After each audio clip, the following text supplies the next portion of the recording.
Welcome to another daily support episode of the Spirit Mom Life podcast. I'm your host and Spirit Mom to Levi, Schall. These short daily episodes are here to gently walk with you through the real moments of grief and the journey towards reconnecting with your child in spirit. Tune in daily as you learn to walk with your child on this part of your journey together.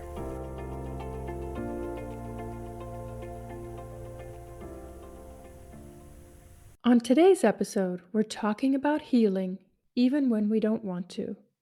It is natural to be in a place where the last thing you want to do is heal from your grief. And often when we hear the term healing as it applies to grief, we equate it to moving on, and most of us have zero desire to do that, especially in the beginning. As a mom who lost her only child, I spent a lot of time wanting to suffer. I didn't want to be healed. I needed to feel the depths of the pain and dive in as far down as I could go. I realize now that it's a process. It's ongoing. It has stages. After Levi transitioned to spirit, I wasn't seeking to heal. I was seeking to connect. But connection is a healing conduit. As I sought spiritual connection with Levi, immersed myself in spiritual teachings, and spent time with other spirit moms, the healing process began. I would only realize later that these things were healing me, pulling me away from the darkness of loss to the light of connection. Connection with my son Levi, and connection with other moms who traveled this path. As my relationships with other spirit moms grew and my relationship with Levi was being rebuilt from a spiritual perspective, I was healing.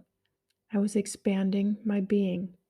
As I would come out of each grief cycle, each low point, I would understand so much more about who I am, who Levi is, and the path I was meant to walk. Our lives don't happen by accident. We choose them. And if we choose them before we come here, then this experience was meant for us.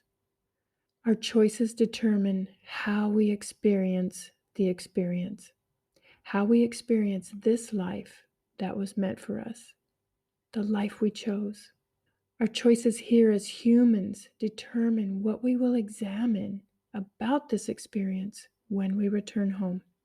Our children are living in spirit. They're experiencing happiness beyond anything we could know in this life. They understand what we are experiencing, and they care about how we feel. But they care more about what it will do for our eternal being.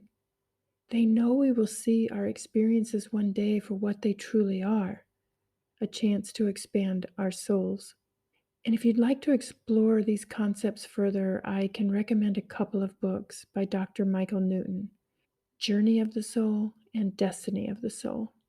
If we decide to make healing a conscious process, then we must focus on our outer world as much as our inner world.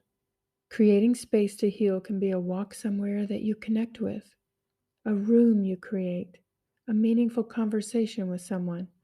The space that we need for healing also includes our environment and our surroundings, the places we visit, the people we invite into our lives, or an object that helps you feel connected to your child.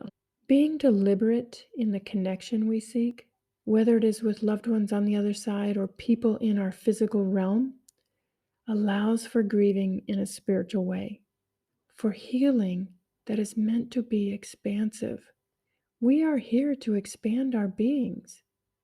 How we respond to devastating grief will guide our expansion or weigh us down even more to this mortal experience. The death of a child is so painful. It can also be a spiritual awakening for those of us who choose it. I choose to connect with my son Levi. I knew from the very day he left this world that the answer to my pain would be spiritual. It has caused me to see that I am here to expand not just in this lifetime, but my soul as well. You've been listening to the Spirit Mom Life podcast with Schall. If you'd like more support, you're invited to join us inside the Spirit Mom Life community. Learn more at spiritmomlife.com. Remember, you are not alone, and the journey with your beautiful child continues.